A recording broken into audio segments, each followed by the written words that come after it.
अगर कोई subgroup normal होगा तो उसके किसी भी दो राइट कोसेट, जो राइट कोसेट का काम करेगा वही लेफ्ट कोसेट भी करेगा, है ना। तो दो राइट कोसेट का प्रोडक्ट भी एक राइट कोसेट ही होगा, और अगर दो राइट कोसेट का प्रोडक्ट एक राइट कोसेट हो जाए तो सब लोग नॉर्मल होगा। टू साइडेड तो बड़ा इजी है। फर्स्ट पार्ट क्वेश्चन थ्योरम का स्टेटमेंट समझने में हमको नहीं लगता है कि कोई दिक्कत नहीं होगी। G is normal if product of two right cosets of H in G is again a right cosec. Let first part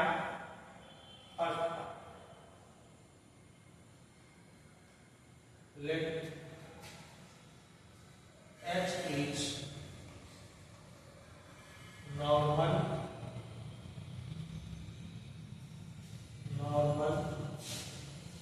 subgroup of let HA and HB are into right cosets of what? H in G. Then we have to prove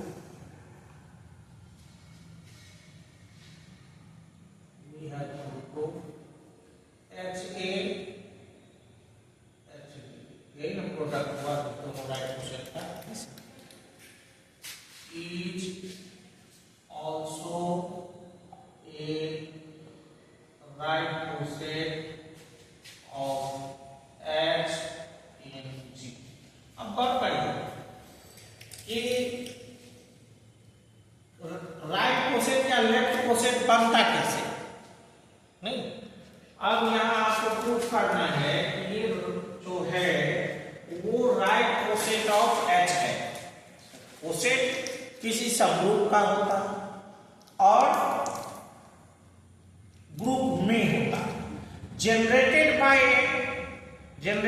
an element of group, यानी सो इसमें H और यहां पर कोई भी element अगर हो जाए जो G का है तो ये राइट कोसेट फॉर्म कर जाए। H के बारे में तो हमको मालूम है कि ये सब ग्रुप है। H ही का सीधे नहीं, ये नहीं कहता है कि वो एक राइट कोसेट बने, ये कहता है कि वो राइट कोसेट H का ही बने। ठीक है, सो आपको यहाँ H ही आना चाहिए, उसके अलावा कोई दूसरा नहीं आना चाहिए। और यहाँ जो एलिमेंट बनेगा, एलिमेंट आएगा, वो किसका एलिमेंट होना चाहिए? G का। देखिए बड़ा आसान है। Now we have HA equal product करते हैं तो कैसे होता है? HA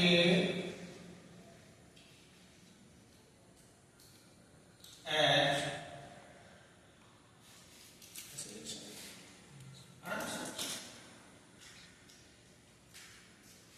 अब आप समझिए ये H नॉर्मल सबग्रुप है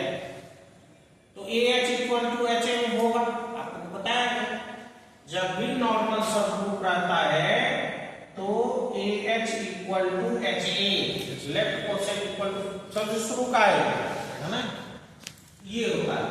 तो इसके बदले में हम लोग यहां लिख सकते हैं एच ए तभी H, since H is normal, normal है तो सब ग्रुप होगा ही होगा, तो सब ग्रुप लिखने में हमें कोई बात नहीं है, इसलिए एच के इक्वल टू लेफ्ट तरफ से लिख देते हैं एच।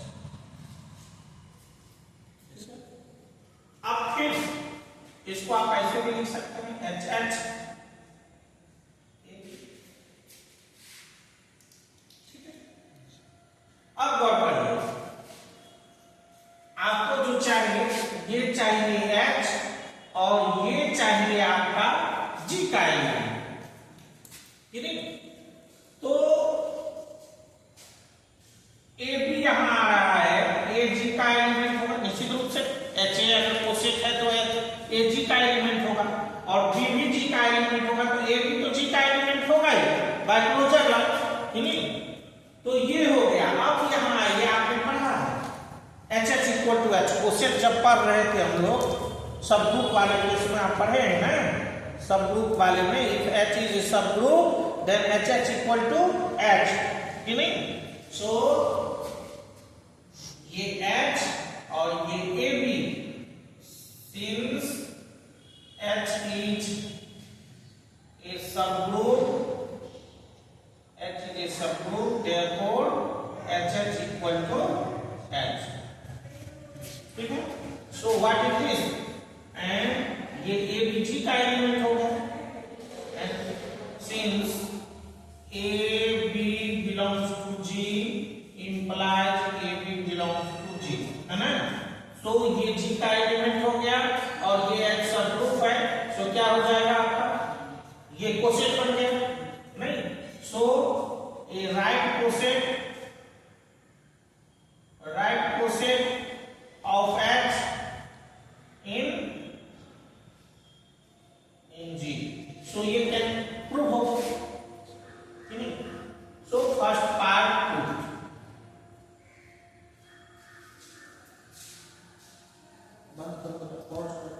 पार्ट प्रूव करेंगे। सेकंड पार्ट, उसमें क्या है, सपोज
सोचना है, नॉर्मल सब ग्रुप होने के लिए तो बहुत सारा कंडीशन है नहीं।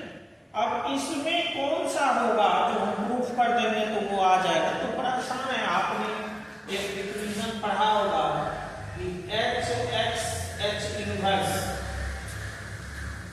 बिलोंग्स टू एच, अगर ये हो जाए है ना, तो ये हो जाता है नॉर्मल सब ग्रुप। सबसे शुरू में जब डिफिनेशन बहुत अच्छा आया है ना, वहां ये पढ़ाए थे, है ना, जहां ये H क्या है, H का एलिमेंट है और X जो है वो G का एलिमेंट है, ठीक है। ये तक आप पेज उठा के देखिए, एक चीज है सबसे शुरू का देखिए, जहां नॉर्मल सब ग्रुप का डिफिनेशन है वहां आ जाएगा।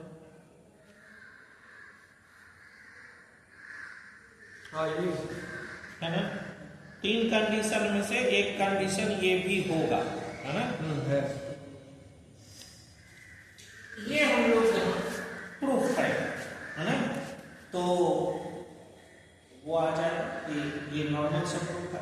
अब देखिए कैसे कैसे हम लोग आगे बढ़ेंगे। हमारा सीढ़ी क्या है, बड़ा आसान है, आसान है, बट सीधे आप नॉर्मल सब ग्रुप के बारे में जानते हैं, लेकिन इस थ्योरम को आपने पहले से देखा नहीं है, तो आप परीक्षा में चाहेंगे कि हम एकाएक प्रूफ कर लें, इट इज इम्पॉसिबल, है ना। क्योंकि इसमें मोड़ कैसे देना है ना, रास्ता छोटा है लेकिन मोड़ बहुत है ना, और उस मोड़ को आपको ध्यान रखना। देखिए, since let x be any arbitrary लिखने का कोई जरूरी नहीं है, any element of G, then x inverse also belongs to G because G is a group.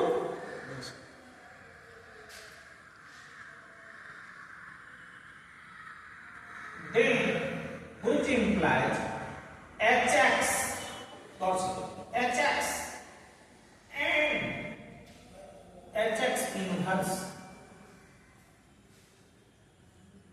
ये भी G का एलिमेंट और ये भी G का एलिमेंट, तो दो राइट कोसेट बनेगा कि नहीं। R to right cosets of G, no doubt.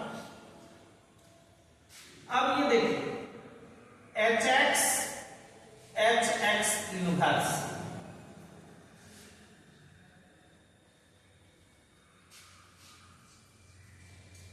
अच्छा बेटा यू आर सो लेट, मत देखो कहां बैठना है, आगे दूसरे बेंच पर। Hx is also a right cosec by hypothesis। Hypothesis समझते हो ना, जो हम लोग माने, जो सपोज किए हैं ऊपर, है ना, हाइपोथेसिस में यही था ना। तुम तैयारी करती है, अंग्रेजी मजबूत करो, होगा भी, बोलती नहीं। इट्स ऑल्सो कभी हम बोले इंग्लिश मैथ में, कभी मान लीजिए कि हमरे से मिस्टेक होने लगा, ऐसा होने है कि नहीं हो सकता है ना। अब जितना आपको पढ़ाए ग्रुप में, उतना तो हर समय हमारे दिमाग में रहेगा, तभी आपको आगे पढ़ा सकते हैं, नहीं समझे। तो आप खुद समझिए, जिसको आप याद नहीं रख सकते है ना, तो मेरे लिए भी वो कठिन है। अब ये बात अलग है कि हम बहुत बार पढ़ाए तो वो याद है ना। कहने का मतलब स्लिप तो हो नहीं सकता, मिस्टेक तो हो सकता है। सो आप कह सकते हैं, है ना। कहने का तरीका होगा, सर मिस कर गया, ये ऐसे ना ऐसे होगा। अब किसी को कहने का तरीका ये भी होता है, सर आपने तो गलती लिख दिया, both are the same thing, मतलब दोनों का एक ही है, बट आपका डिसिप्लिन कहता है कि आप पहले वाले तरीके से करें, लेकिन कह सकते। आप मैथ के इधर अंग्रेजी तो कोई जरूरी नहीं है, मेरे से अच्छा आपका अंग्रेजी हो सकता है। वैसे हम उम्मीद करेंगे कि जो कुछ हम पढ़ा दे रहे हैं मॉडर्न अलजेब्रा का, आप उसमें उस टॉपिक में मेरे से अच्छा जाओगे, मेरे पढ़ाई के बदौलत। ये मेरे लिए खुशी की बात, ये नहीं है कि और बहुत पढ़ाया हुआ मेरा बच्चा, हम लोग जब 100 नंबर का, हमको लगता है हम जो थर्ड पार्ट में ऑनर्स में मॉडर्न अलजेब्रा का पेपर का कॉपी लिखा होगा, तो उसमें कहीं एग्जामिनर का कलम न लगा होगा, ठीक है ना। उस समय में हमको 89 नंबर दिया था, समझ आइए। अब जैसे प्रत्येक क्वेश्चन का एक ही रहता है, था 16 नंबर का एक क्वेश्चन, 16.25, 8 देखो 8.5 तो उस समय में 6 नंबर 6.5 नंबर दे दिया तो सब जो लोग समझता था कि बहुत समझता है कि ये थियोरिटिकल। अरे भैया तो इम्पोर्टेंट अलजेब्रा में कहाँ a प्लस b का होल स्क्वायर लाएगा, यही चीज में आएगा। और एकदम सिस्टमेटिक जैसे मैं पढ़ा रहा हूँ वैसे ही कॉपी पर छपा, एकदम लाल हरियर से पूरा रंगा हुआ तो ठीक ना। लेकिन वही चीज हमने जो पढ़ाया हमको लगता है 2003-04 चलाते थे, 2003-04, अभी से 20-21 साल का। थर्ड पार्ट के बैच में 25 बच्चा था मेरे पास, 25 बच्चा।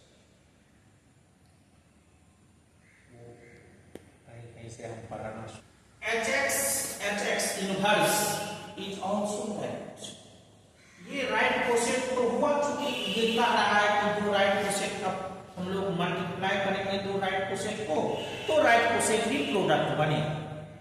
अब इससे हम लोग नॉर्मल को कैसे जाने, अब गौर करें कि इसका जो एलिमेंट होगा वो किस फॉर्म का होगा। इसका element HX inverse belongs to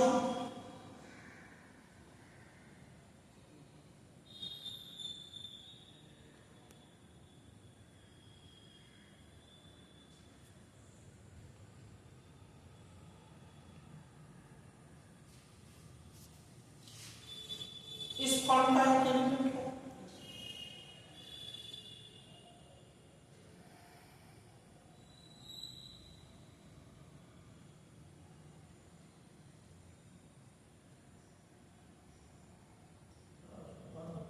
अब H तो सबग्रुप है, ये तो जनरल एलिमेंट इसका है, जो हमने पहले लिखा था वो जनरल एलिमेंट है। इसका जो एलिमेंट होगा HX इनवर्स, ये HX इनवर्स इसका ये जनरल एलिमेंट है नहीं। लेकिन अब इसमें गौर करिए कि H सबग्रुप है तो E भी तो इसका एलिमेंट होगा नहीं। तो यहां पर ये since H is A subgroup therefore E belongs to H, तो ये भी इसका एलिमेंट होगा। इसका तो हम ये नहीं कह रहे हैं कि यही केवल इसका एलिमेंट होगा, हम ये कह रहे हैं कि ये भी एक एलिमेंट होगा, ठीक है। और व्हाट इज दिस,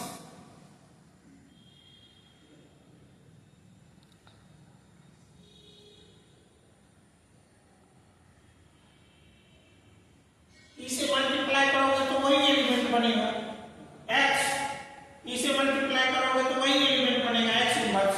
अब एक ही लाइन में नहीं लिखे, नहीं तो हम फिर से इसको E ही लिख देते HX इनवर्स। ये एक अपना राइट कोसेट है,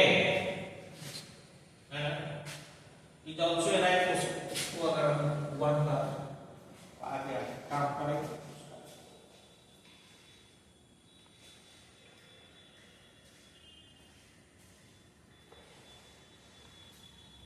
ये राइट कोसेट, उसका एक एलिमेंट कौन सा है E।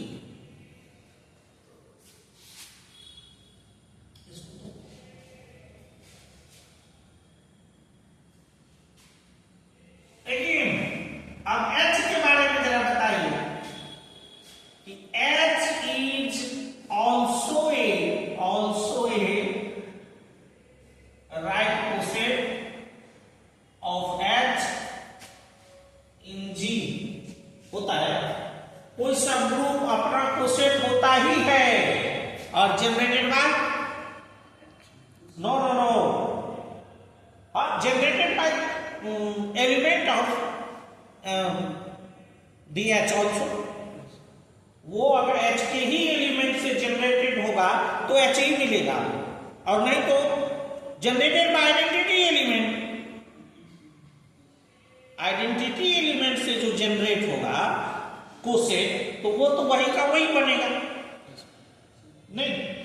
सो अब ये अगर एक कोसेट है और इसमें भी एक आइडेंटिटी एलिमेंट है ई, होगा कि नहीं? इसमें तो आइडेंटिटी एलिमेंट है and E belongs to H, ठीक है?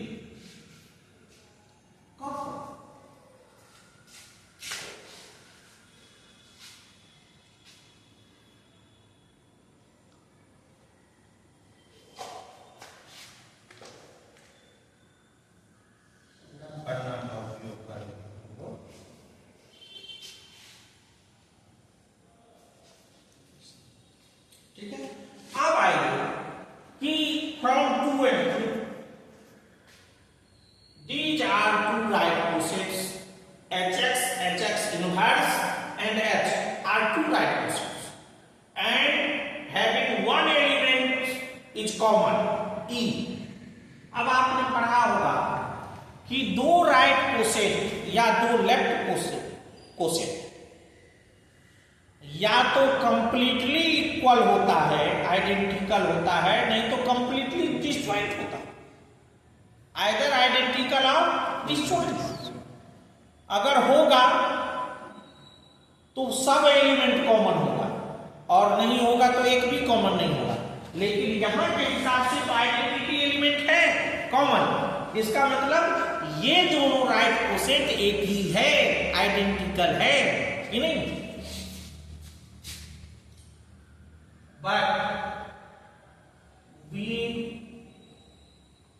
know that two right cosets are either identical or disjoint. So from 1 and 2 one element is common, that is, और उसको अच्छा से कैसे लिखे? hx inverse intersection h, here e belongs to, उसका intersection में इस दोनों से क्या आपको मिल रहा है? इंटरसेक्शन में e है, सो और ई हो गया, इसलिए ये फाइव नहीं हुआ। That means are not disjoint, है ना? So hx inverse and h are not disjoint, कि नहीं? सो क्या हुआ कि hx inverse and h are identical. अगर डिस्जॉइंट नहीं तो आइडेंटिकल। अब hx इनवर्स इक्वल टू, ठीक है? अच्छा गौर से देखिए कि इसका एलिमेंट और किस फॉर्म का हो सकता है। आपको जाना कहां है? आप यहां अगर पहुंच गए कि h inverse belongs to h, तो h हो जाएगा नॉर्मल, आपको यहां पहुंचना है। अब गौर से देखिए कि इसका एलिमेंट उसी फॉर्म का होगा जिस फॉर्म का इसका है, कि नहीं? सही बात है। So which implies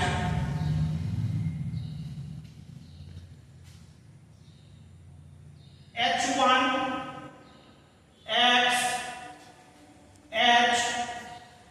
x inverse belongs to h।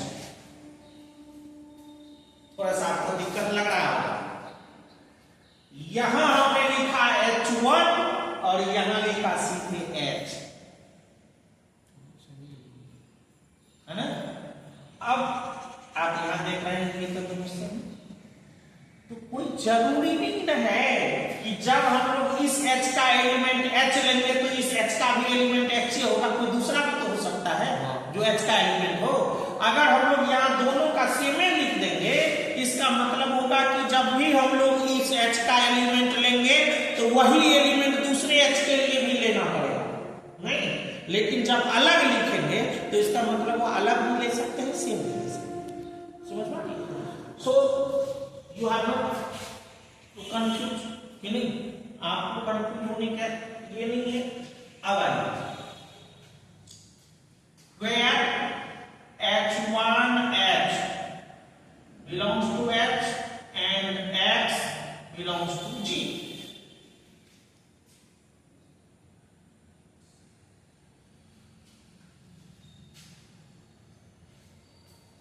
ठीक है, ये क्या था वो लिखो, वो तो आप लिखिएगा ना, बता।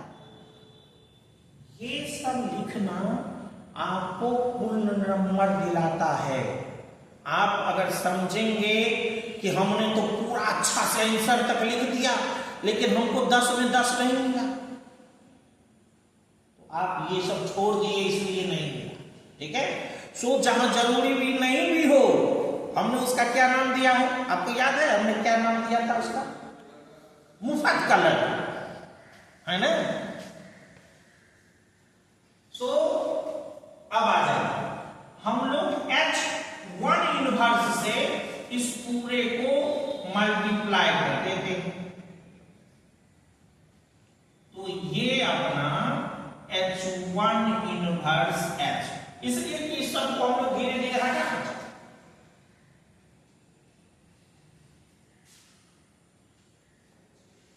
ये अगर H का एलिमेंट है तो H इनवर्स से अगर इसको मल्टीप्लाई कर देंगे तो ये जो लेफ्ट कोसेट बना है उसका एलिमेंट हो जाएगा ना ये।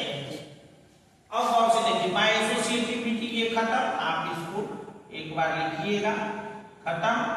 और X इनवर्स बिलोंग्स टू, अब यहां देखिए गौर करिए, यहां H लिखेंगे, चूंकि H1 बिलोंग्स टू, ये देखिए H1 belongs to H, which implies H1 inverse belongs to H, चूंकि H समरूप है। और उसके बाद क्या हो जाएगा कि H अगर उसी के एलिमेंट से आप कोसेट बनाते हैं तो वो H के ही बराबर हो जाएगा, तो यहाँ H नो डाउट, उसके बदले में जो हमने लिखा वो चीज है।